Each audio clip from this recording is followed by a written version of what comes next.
NFL free agency is absolutely crazy. We've got trades, we've got cuts, we've got signings. The NFL is back in our lives and it is taking shape for the 2025 season. Make sure you stay tuned for the biggest offensive NFL free agency moves.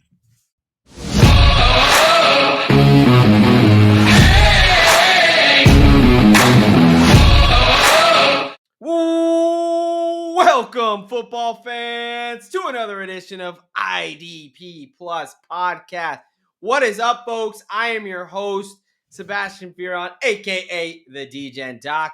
And more importantly, I am joined by my co-host, my brother in degeneracy, Mr. Derek Bennett, aka Professor Locks. How we doing tonight, brother? We're doing well, and I will say that was one of the best exaggerated welcomes I've heard in quite some time. It's been a minute It's since we've been done it's one of almost these. like I've been building it up for the past month, ever since the Super Bowl ended, Yeah, and we've gone into this off season. right, But right. the But hey, NFL's back. NFL's back for at least a week here. At least this week. This week has been crazy. Free It has agency been. officially opened up. Even though the league year officially started yesterday at noon, Right, I believe, Wednesday at right. noon. It's always funny. They're breaking all these news and stuff, but they're like, Yeah, oh, but he's a post June 1 release, right? We're not going to release him until June 1, like Cooper Cup, right? Yeah, right. okay. He's going to be signed, designated and stuff. So Yeah, tampering, thankfully, not as big of a thing in NFL as it is in college football. So, sure. the legal tampering period is now open, and there's a lot we got to talk about. No doubt. We're looking at this A lot of next movement. next season, and that's exactly what we're going to do today, folks. So this is actually the first of a two-parter. We are doing NFL free agency talk. We're talking offensive moves, and the way we're going to do this, it's the off season, so we're going to have some fun. We're going to do it almost like an award show. We are going to give our off-season awards right now for this first week of free agency. We're going to talk biggest winners. We're going to talk best fit, biggest surprise, a whole ton of content. And why keep the people waiting? Let's go ahead and get right Rock and roll. to it. All right, man. So we are starting off, as we said, it is NFL free agency. And for all us DGens that want to make sure whether we're a fan looking at the season or maybe you're putting in some off-season bets, just trying to make sure you understand what the NFL landscape is going to look like. We're going offense, and we're talking this 2025 NFL offseason edition. And let's go ahead and go into the first category, which is the biggest winner. That is right. We are crowning, after this one whole week of free agency, who is your biggest winner for offense free agency. Yeah, I think it has to be the Chicago Bears. As you can see, folks, we clearly are in some agreement. We don't Look, agree too often, but in this one, I we think usually we're don't. aligned. And full disclosure, we do not disclose. When we do our picks in the season, we don't disclose our picks. We don't disclose who we're taking as a way to not be biased. So it is always funny to see when we do agree, because it doesn't always happen. Yeah. But hey, my friend, why don't you start off telling us, why do you think that the Chicago Bears are the winner for the free agency, at least on the offensive side? Yeah, I mean, you have a rookie quarterback in Caleb Williams last year that got absolutely obliterated the entire season. He was running for his life Yep. pretty much, every third drop back that he had. So what do Ryan Poles and the Bears do? They bring in two guards. They bring in a center and Drew Dahlman. And I mean, it's not just any couple guards and a center. Drew Dahlman was probably one of two centers that I would have been looking at. Him and Ryan Kelly were really the only two centers that came to mind. And Yep. then even before Monday, before free agency really started kicking off, you trade for an all-pro guard in Joe Tooney.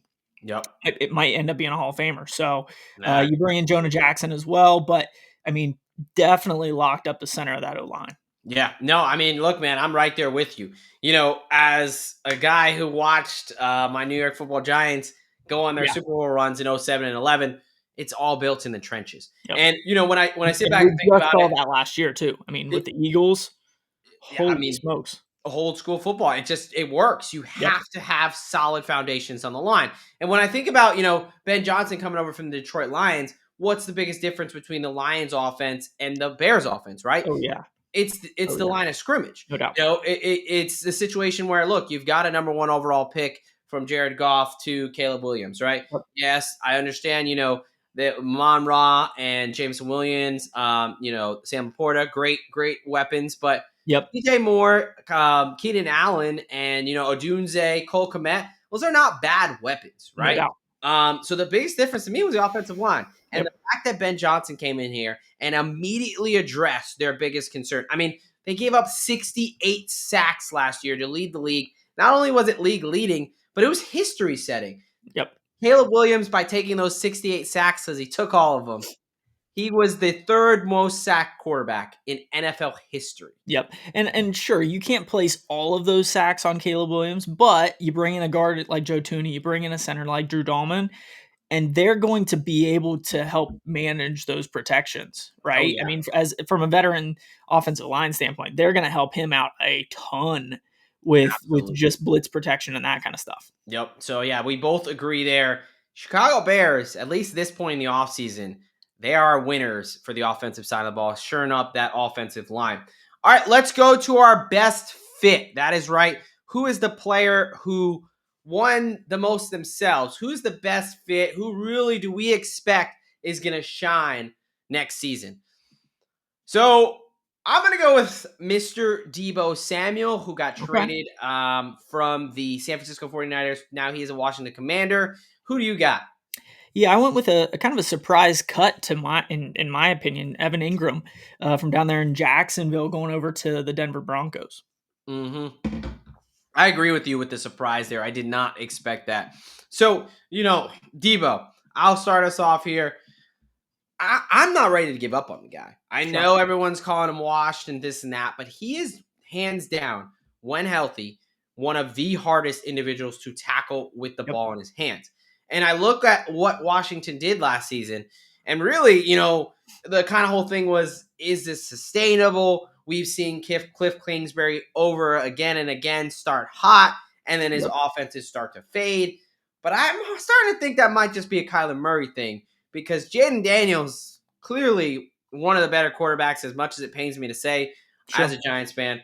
He's going to be established. I love where he's at. And that offense, just a lot of quick game. You have Terry McLaurin, someone who can spread the field down wide, deep there. I think Deebo in those bubble screens, in those stuff for the middle. I was just gonna say he is kind of a Swiss Army knife, and they used Austin Eckler in that kind of position a lot last year. Mm-hmm. This is an obvious upgrade. Exactly. Yeah, exactly. And whether Eckler is back or not, whatever, again, but I just think Deebo Samuel, I think they can use him in the backfield. Imagine a read option with Jaden Daniels and Deebo Samuel, Oh, yeah. Like, pick your poison in that one. And he's someone who's just going to be raw back there too, and holy smokes. Exactly. He just adds a physicality level that most of these wide receivers you're not going to get, right? So, yes, I understand, the bubble screen, right? But cornerbacks don't really love to tackle. They're not the biggest guys in the field. So, tackling De'Ami Brown or Olamide Zaccheaus is completely different world than tackling Deebo Samuel again and again and again, right? So I just really love Deebo Samuel going to the Commanders there. I do think he elevates that offense. Why don't you tell us about Evan Ingram? Yeah, I think going back to Sean Payton when he was the coach down in New Orleans, like when Drew Brees was lighting it up in New Orleans, he had Jimmy Graham over the middle all of the freaking time. And I think Evan Ingram can be that guy in this offense with Bo Nix. Like, what better way to enhance a now second-year quarterback in Bo Nix by giving him an easy reception machine over the middle in Evan Ingram? Yeah. No, I really like that move as well, which I think we'll get to, actually. I put him maybe in a different superlative. But, yeah.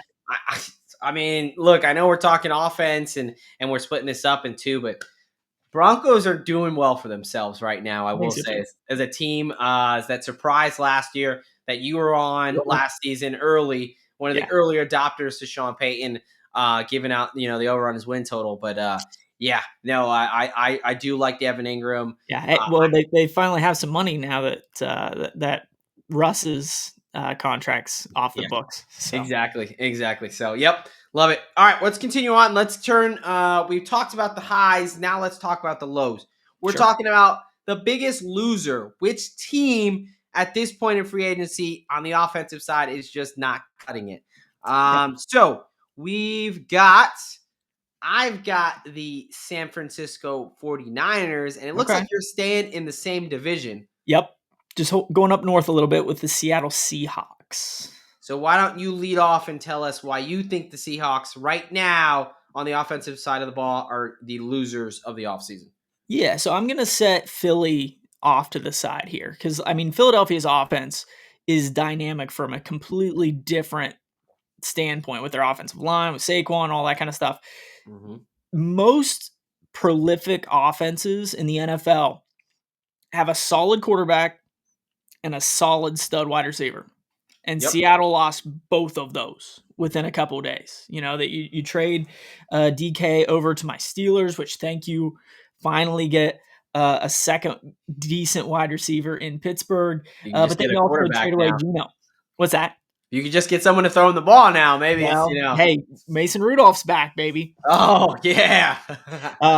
Yeah, no, but then you also trade Geno to the Raiders. So, you know, it's one of those things where I just don't necessarily understand what Seattle's thinking on the offensive side of the ball. You have a defensive-minded coach in McDonald, Yeah. and you know you bring in a guy like Sam Darnold, which he was with the quarterback whisperer this past year, and he had his best year by far. But By like, far. is he going to be able to repeat that without a guy like Justin Jefferson and Addison and Hawkinson and all those guys? Offensive line. Exactly. So I just don't know where they're going. Yeah. But I'm going to talk about it in a second, but I completely agree with you there. I would not put the Seahawks in a winning category at all in this offseason at this yeah, point. My team sticking in that same division, the NFC West, San Francisco 49ers. You know, you yep. talk about their losses. Look, we all knew this was going to happen. As they were making those runs to the Super Bowl and Purdy on his rookie contract and they were paying Jimmy G like little Yep. to nothing, we all kind of knew at some point when you have to pay that quarterback, reality is going to set in and Yep. it's time, right? So they just straight up released Kyle Juszczyk, the best fullback in the league for the Meeting past with the 9 years. Steelers, hopefully. He has been meeting with the Steelers, so I mean, hey, that's exactly what Arthur Smith needs is a smash mouth fullback. But anyway, they lost Deebo, as I talked about, how I think is a big loss. Aaron No doubt. Banks started on the offensive line. They also, they still potentially could lose others, right? Brandon Ayuk talks coming off of his Mhm. ACL regardless, even if they do Mhm. keep him, how much is he going to be ready to go 100%? Sure. George Kittle, what are they going to do with his cap space? And then you have to pay Brock Purdy. Yep. So, this is a team that just seems like that window. And we kind of saw it fall apart. I was someone who was. You kind of saw this going into last season. I completely faded them. I took their alt on the win total. I picked the Rams to win that division. Yep. And why after an injury riddled season, they had the Christian McCaffrey stuff. Like what's happening is not giving me confidence in this team. Sure. Now I do understand it is a necessary thing. It's not like they're just doing this for shits and gigs, and this is Yep. bad moves by the brain trust there. But it's just that time where you can't pay everybody. And as much as I'm a Florida guy and I like Ricky Pearsall, I don't think Ricky Pearsall, Ronnie Bell, Jacob Cowling are replacing Deebo Samuel and Brandon Ayuk on one leg. Yeah, Juwan Jennings can do good things, but I just think this offense is going to absolutely take a step back. And still, I mean, we don't know what Christian McCaffrey is going to look like. Yep, that is a Either. huge point. All right, we're going to go from we're losing team to now what's the worst fit? Who's a guy that just you don't see working out there? So I will start us off. You just talked about him, man. Sam Darnold, going from ghost to glory to maybe back to ghost in Seattle. And Yep. who do you got? Yeah, give me DeAndre Hopkins. Yep. For the worst fit as well. Yeah, heading over from Kansas City to Baltimore. Yeah. I definitely agree there. So I'll start us off here with Mr. Sammy Darnold. You were Roll with talking it. about him again. Look, Best season by far, like you said. He had Kevin O'Connell, he had Justin Jefferson, he had TJ Hawkinson, he had Jordan Addison. And my biggest thing is he had a competent offensive line. Mm-hmm. That is, I think, the biggest thing. And we kind of saw, we were kind of last season kept going back and forth like, all right, when's the pumpkin going to turn? Like, when is he going to turn into that pumpkin? When's the Cinderella story Yep. going to be over, right? And it Yep. was those last two games. We saw what happened when Detroit blitzed them and when the Rams got pressure. It Mm-hmm. was all over. I mean, he went straight back to not even Ghost competent, mode. not even below average, just trash, a Yeah. bust, right? Yep. And we have a situation where, look, Seahawks gave up 54 sacks, the Vikings gave up 49. A difference, not a huge difference, Right. but Right. Right. I think when you get into the metrics, it tells a little bit of that story for a little bit better. Vikings, number 2 in pass block win rate last season, where Seattle was 29th in pressure allowed rate. So it's not just the sacks, it is the pressure, and that's not something Sam Darnold excelled at. Now, granted, most quarterbacks don't excel in those situations, but Mm-hmm. particularly we saw what happened with Darnold when that pressure increased those last two games against Detroit and then in the playoffs against Los Angeles. Yep. They looked like shit. I mean, No let's doubt. be honest. Like those No doubt. offenses went from being prolific, putting up a bunch of points, to wow, this is Yikes. bad. Like Yep. we're talking about, Sam Darnold had 17 games worth of really good tape and film to now, or 16 games, whatever. Sure. In the last two games, just completely ruining that. At least in my eyes, I don't. I'm Completely fall apart. surprised he even got this deal. Yep. So you got him. You taking him from a dome with the quarterback Yeah. whisperer, like you mentioned. It was literally, and most of us saw that video of all of his teammates dumping the water and Gatorade. And it was literally the Gatorade thing two games early, and it's like, what are y'all doing? You haven't Yep, done shit yet. they dumped the. Yeah, you're right. They dumped the Gatorade, and it looks like it was almost like that was the climax. So Yep. really hard to imagine it gets better than Kevin O'Connell, a dome, and some elite wide receivers with a very competent offensive line. It's just not what he's going to right now in Seattle. So Sam Darnold is my worst fit. Let's talk about DeAndre Hopkins. I think the Ravens did this a couple years ago with OBJ. Like they brought in that veteran wide receiver kind of past his prime, and he didn't do anything when he was in Baltimore. I mean, Zay Flowers is their number one wide receiver. Rashad Bateman has his points, but their offense runs through Lamar Jackson, Derrick Henry, and to a certain extent the tight ends. Like Yep. their only wide receiver options, consistent option, has been Zay Flowers over the last couple of years. And with D Hop, like when Kansas City made the move to get him, I was like, okay, they're finally making or providing Mahomes a wide receiver Somebody. outside of Xavier Worthy, and it just never took off. Like if Patrick Mahomes isn't gonna make it work, I don't know if anybody is. I mean, Lamar's right there with him in terms of one of the best quarterbacks in the league, but like, man, I Yeah. just don't see how it's gonna work in Baltimore. Yeah, I mean, I think he looked pretty worn down and in Yeah, kind of. I mean, he's clearly past his prime. definitely Another looks like year he's lost a older. step. Yep. Yeah, I agree. I think Juju Smith-Schuster was getting reps over him. Yep. Didn't really show up in the playoffs. Once Hollywood Brown came back, he was basically regulated off the field. Right. So I'm right there with you, man. I don't think that does a lot. I don't really think that does anything for the Baltimore Ravens offense. Yeah, I think he's a 3, maybe. Yep. All right. We are a little bit over halfway through the show, which means it's time for me to tell you about some of the great things over at idpplus.com. You're going to want to check out all the awesome content we've got. Look, folks, the NFL season does not stop. Championships are built in the offseason. So you want to check us out over at idpplus.com. Also, check out some other videos on the YouTube channel. Like we mentioned, this is a one part of a 2-part series. Where after this, we are getting on and we are going to talk defense and talk about the winners and losers there. And then, of course, with fantasy football comes the Fantasy Football Expo in Canton, Ohio at the Pro Football Hall of Fame there. You're going to want to go to the fantasyfootballexpo.com and get your tickets today. All right, we are back and we are talking the biggest surprises.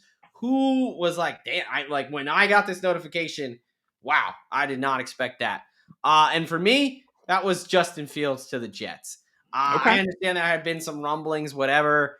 I'll get into this, but this absolutely shocked me. Who was your biggest surprise? Yeah, mine necessarily wasn't because I got a ton of notifications. It was actually the exact opposite when it came to the offense, but the New England Patriots. Yep. Tell us about it. Yeah, I mean, you have it just escaped Drake me. May. Drake May, holy smokes.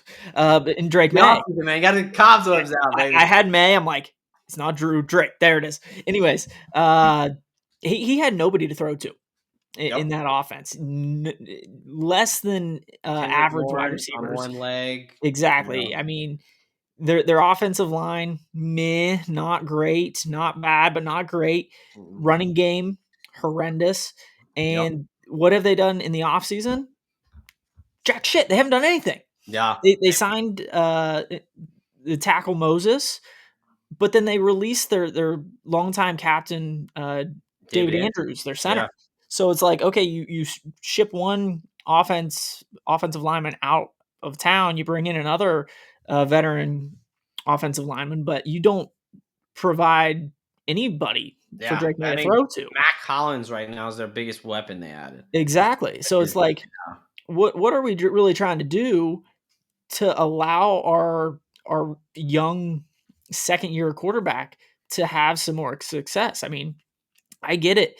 Vrabes probably wants to pound the rock and show that toughness that he brings to teams, but like you got a guy that shows promise. yeah. Give him somebody to throw the ball to. Man, I'm right there with you. And I do think May has really, I think he's got a bright future, but you're right. He needs some weapons. And I know there's been reports. I'm pretty sure they've just whiffed right Yeah. now. I Yeah. know there was reports that they were willing to pay, $5 million more a year for Chris Godwin, and Godwin Yep. decided to stay with Tampa Bay. He would have obviously been, completely changed the situation around. Sure. So, but yeah, they got to figure it out. I mean, they're a little late to the game now. Obviously, the draft and things is going to happen, but Yep. yeah, I think that's But a even great even the call. draft, I mean, from all intents and purposes, like there's not any stud wide receivers in this draft. There's No, not a Jamar Chase. There's not a Jackson Smith and Jigba. nope.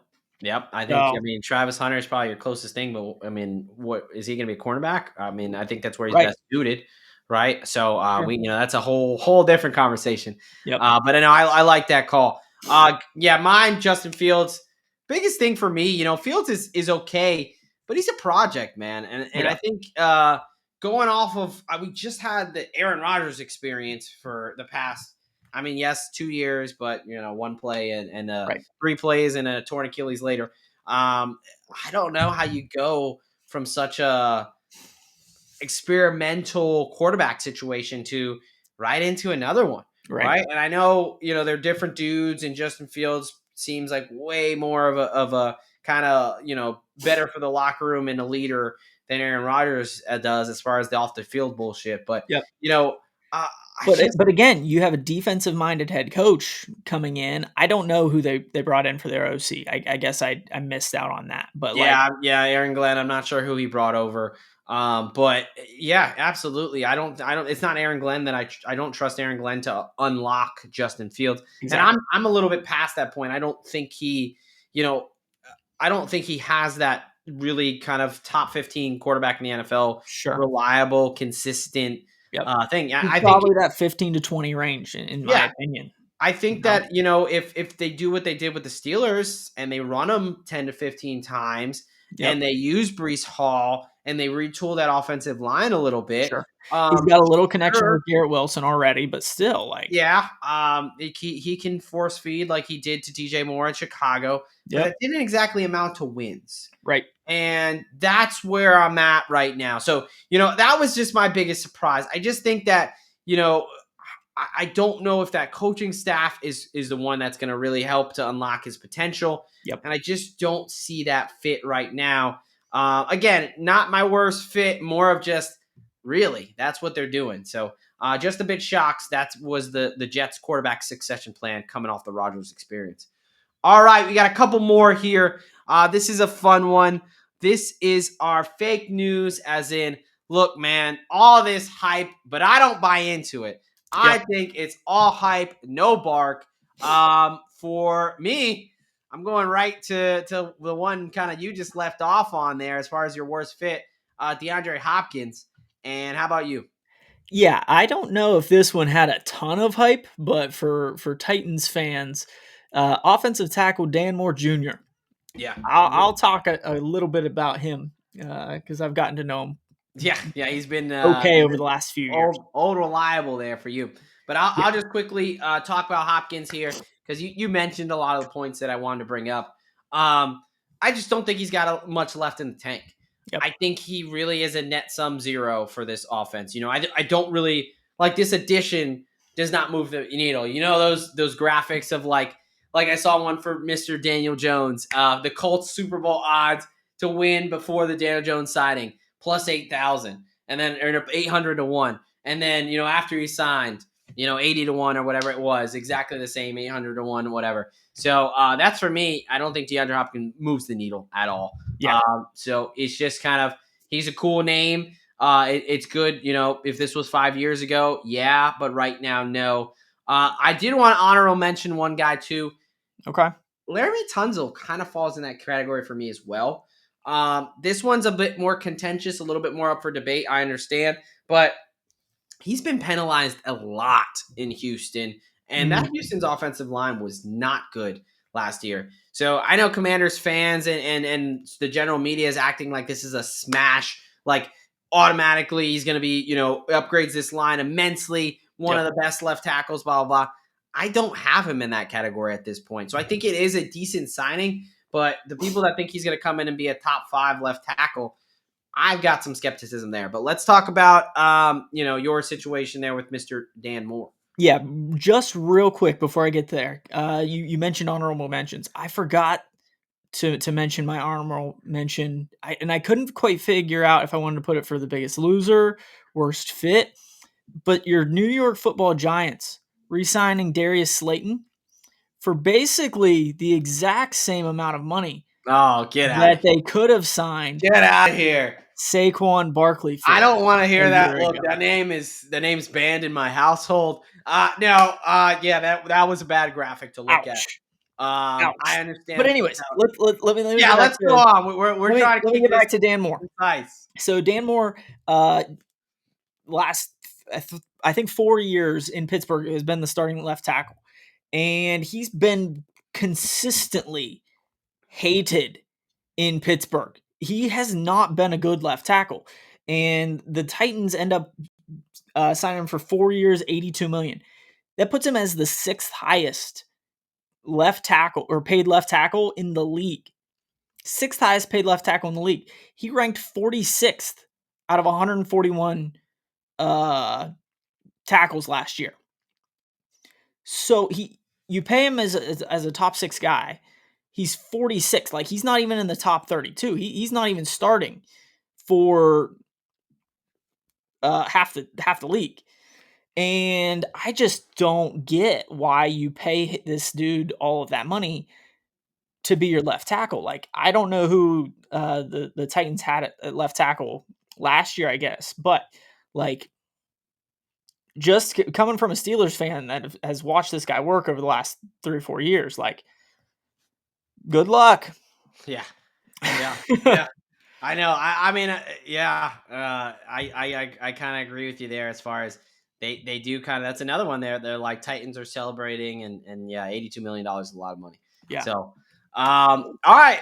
Last category we have here, folks, and it is our low key fit. This is something that maybe flew a little bit under the radar, but we think it could have a really good impact. Oh, yeah. And we're gonna go with.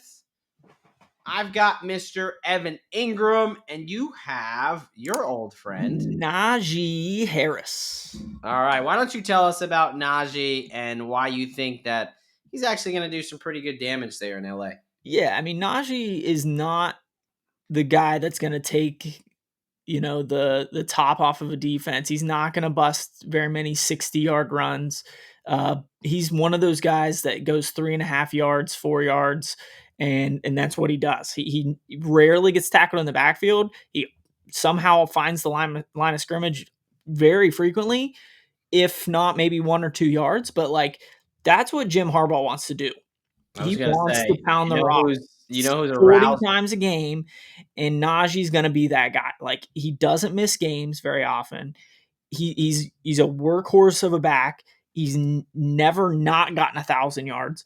Like, again, going back to offensive line, their offensive tackles might be the best set of offensive tackles in the league. So I mean, Yeah. Najee, I hate to see him leave Pittsburgh, but he did end up in a good spot. Yeah, I mean, like listening to you hear say that, like I'm thinking, like who would love to hear this? Who's aroused with this? It's Jim Harbaugh, right? Oh yeah, I mean, I think we could just cut that as a loop and just have him like fall asleep to that, and I think he'd be more than ecstatic. yep, He's your 3 yards in a cloud of dust, and he's your consistent 1,000 yard back. He's yep, gonna be there. He's gonna be able to find the end zone. yep. That's all he wants. That's what he wants his offense. And like you said, Steelers' offensive line these past couple years really haven't done Najee a lot of help. Nope. So maybe create some more holes for him, and who knows? Maybe he could get up to Yeah. that 1,500-yard rusher. Yeah, no, I like that with Najee. I'm gonna go. Yeah, I'm going Evan Ingram. Yeah, I know you talked about him as someone who you think is going to be a really good fit there for the Broncos. Yep. I agree. They talk about this joker position. How he's going to kind of fill this role. Sean Payton has finally found his guy. Yep. Evan Ingram, when healthy, has shown that he can really be, that 100+ catch guy. He can be a Mhm. reliable target. When we look at this team as far as Denver last season, we don't see like a tight end that sticks out. But if you collectively look at them, they used a lot of the tight end. They did. They had guys like Nate Atkins getting, multiple touchdowns. They threw in guys they wish, this is who they wish Greg Dulcich could be. No doubt. Yeah, so Great. Evan Ingram, I do think he's going to do really good things for Denver there. I think they are building some really good things. Yep. All right, folks. I think that just about does it. Do you got anything for the good people before we get on out of here? No, I just hope that everybody continues to, appreciate this NFL little wave that we've gotten, because it's gonna be, back to hockey and basketball before long, until the draft. Yes, look, folks, like Derek mentioned, it's a nice little 1 week of the NFL's back in our lives. But you know what? We're here for you. We Right. understand. We don't want you to go several months pretending like you give a damn about football, or excuse me, I know you care about football. Pretending like you give a damn about hockey, baseball, basketball, none of that. No one wants to do that. So we've got you covered this offseason. Like we said, check out our defensive edition of this same very show, breaking down, going through the superlatives, seeing who we like there. Give us, reach out in the comments. Let us know what kind of content you want to see this No offseason. doubt. And of course, subscribe to the IDP Plus and IDP Plus Bets YouTube. We will be on that all NFL season. Yeah, and definitely make sure you check out idpplus.com and head on over to Fantasy Football Expo. Get your tickets. Awesome event there. All right. Make sure you check out some of the videos that will be linked below. And last but not least, this is the DGen Doc and Professor Locks himself signing off from